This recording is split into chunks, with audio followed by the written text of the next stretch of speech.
Oh shit! China actually spent 12 years building a railway in the largest desert. 5-10 miles of seamless connectivity. It is the Heruo Railway located in the Taklamakan Desert. It is the world's first circular railway around the desert. This has completely ended the history of the fifth line train in southern Xinjiang being inaccessible. What's even more shocking is that there is not even a single gap in the 510-mile-long railway track.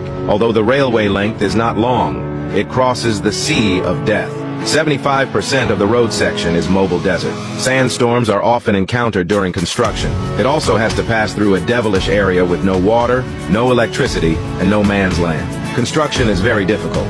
Foreign experts say this is an impossible project, but China relies on the world's unique lock welding technology.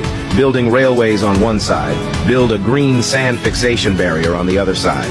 A total of more than 500 million square feet of grass grids have been constructed.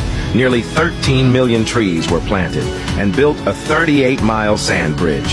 Turn the Sea of Death into a ring of hope. This miracle of railway engineering that shocked the world was born. I have to sigh.